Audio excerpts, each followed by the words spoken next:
அனைவருக்கும் வணக்கம். இன்றைய காணொளி பிள்ளைகள் படிப்பின் மீது அக்கறை காட்டும் பெற்றோர்கள் கவனத்திற்கு. இது தேர்வு நேரம். எல்லாருக்கும் தேர்வு நடந்துகிட்டு இருக்கும். சில பசங்களுக்கு தேர்வு முடிஞ்சிருக்கும். இந்த நேரத்தில் பசங்க ரொம்ப கஷ்டப்பட்டு படிச்சுக்கிட்டு இருப்பாங்க. அதை விட கஷ்டப்பட்டு பெற்றோர்கள் தங்கள் பசங்களை முழுக்க கண்காணிச்சிக்கிட்டு இருப்பாங்க.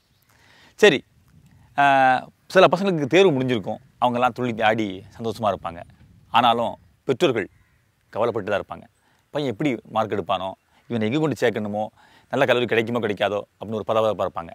சில பெற்றோர்கள் நிறைய பணத்தை வச்சுக்கிட்டு ஒவ்வொரு கல்லூரியாக இப்பவுமே ஏற ஆரம்பிச்சிருப்பாங்க.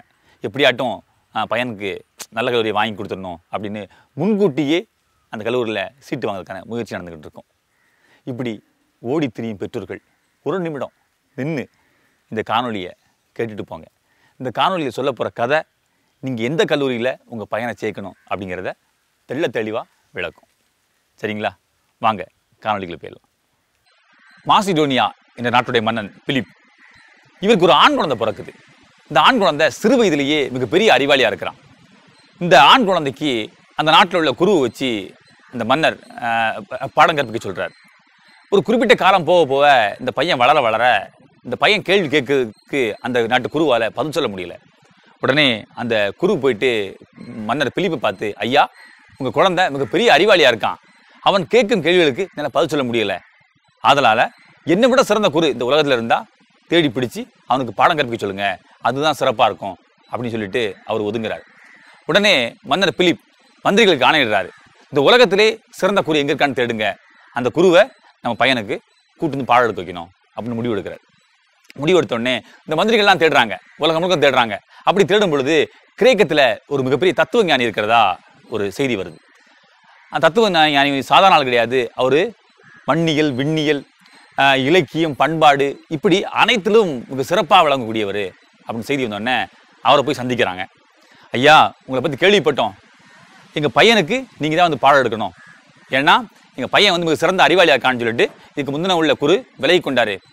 அவனுக்கு அவனுடைய அறிவை மேம்படுத்த உங்களால் முடியும் அப்படின்னு நாங்கள் நம்புகிறோம் அப்படின்னு சொல்ல, அந்த அன்பு கட்டளை ஏற்று அந்த குருவும் அந்த நாட்டுக்கு போகிறாரு. அந்த பையனுக்கு தொடர்ந்து பாடம் கற்பிக்கிறார். மண்ணியலையும் விண்ணியலையும் பூகோளத்தை பற்றிய அத்தனை நுணுக்கங்களையும் கற்றுக் கொடுக்குறாரு. இந்த பையன் கொஞ்சம் கொஞ்சமாக பெரிய ஆளாகிறான். ஒரு கட்டத்தில் அந்த மாசிடோனியா நாட்டுக்கு மன்னனாக மாறுறான்.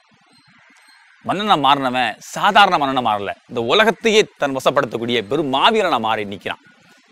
இந்த மாவீரனுக்கு ஒரு வரலாற்று சிறப்பு பதிவாகுது. என்னன்னா, ஒரு முறை கூட போரில் தோற்காதவன் என்ற ஒரு பெரும் அந்தஸ்து கிடைக்குது. அந்த அளவுக்கு இந்த மண்ணியலை பற்றிய, விண்ணியலை பற்றிய, இந்த போர் நுணுக்கத்தை பற்றிய நுணுக்கங்களை மிக தெளிவாக கற்றுருக்கான். இதெல்லாம் கற்றுக் கொடுத்து யாருன்னா அந்த கிரேக்க தத்துவ ஞானி தான் இவனுக்கு கற்றுக் கொடுத்துருக்கிறார். இப்படி உருவான மாவீரன் வேற யாரும் இல்லைங்க, மாவீரர் அலெக்சாண்டர் தான். அந்த தத்துவ ஞானி வேற யாரும் இல்லைங்க, அரிஸ்டாட்டில் தான். பார்த்தீங்கல்ல, ஒரு பெரும் தத்துவ ஞானி அரிஸ்டாட்டிலால் தான் ஒரு மிகப்பெரிய மாவீரனான அலெக்சாண்டரை உருவாக்கி கட்ட முடிஞ்சிச்சு. இந்த கதை உங்களுக்கெல்லாம் ஒன்று தெளிவாக விளக்கும். என்னன்னா, உங்கள் பையனுடைய அறிவும் எதிர்காலமும் எங்கே இல்லை, பெரிய கல்லூரிகள் இல்லைங்க, அங்கே உங்கள் பையனுக்கு பாடம் எடுக்க போகிற ஆசிரியர் கையில் தான் இருக்குது. சரி, நீங்கள் பெரிய கல்லூரியில் நிறைய பணம் கொடுத்து சேர்க்குறீங்க. அந்த கல்லூரியில் சிறந்த ஆசிரியர்கள்லாம் என்ன பண்ணுறது? உங்கள் பையனுடைய வாழ்க்கையும் வேணும், உங்களுடைய பணமும் வேணும். அதனால என்ன பண்ணணும்னா, முதல்ல உங்கள் பையன் என்ன படிக்க ஆசைப்படுறான், அந்த படிப்புக்கேற்ற ஆசிரியர்கள் எங்கே சிறப்பாக இருக்காங்க அப்படின்னு தேடி அந்த கல்லூரியில் சேருங்க. ஏன்னா எல்லா பெரிய கல்லூரிகளையும் சிறந்த ஆசிரியர்கள் தான் இருப்பாங்க அப்படின்னு யாராலும் சொல்ல முடியாது. அப்படி தேடி பெரிய கல்லூரிகளை பார்த்து உங்கள் பணத்தையும் உங்கள் பையனுடைய வாழ்க்கையையும் உங்களுடைய நேரத்தையும் வீணடிச்சிடாதீங்க. நீங்கள் செய்ய வேண்டியது, உங்கள் பையன் என்ன படிக்க போகிறான், அந்த படிப்புக்கு ஏற்ற ஆசிரியர்கள் எங்கே சிறப்பாக இருக்காங்க அப்படின்னு தேடி அந்த கல்லூரியில் போய் சேருங்க. அதுதான் உங்கள் பையனுக்கும் நல்லது, உங்கள் பணத்துக்கும் நல்லது, எதிர்கால வாழ்க்கைக்கும் நல்லது. சரிங்களா? இதுபோல தொடர்ந்து கதைகளையும் கவிதைகளையும் நீங்கள் கேட்க மறக்காமல் எனது பக்கத்தில் இணையுங்கள். விரைவில் வேறு சில படைப்போடு உங்களை சந்திக்கிறேன். என்றும் எழுத்தாணி முனையில் கவிஞர் செந்தமிழ்தாசன். தமிழ் எனது மூச்சு, அது இருக்கும் வரை நான் இருப்பேன். நன்றி.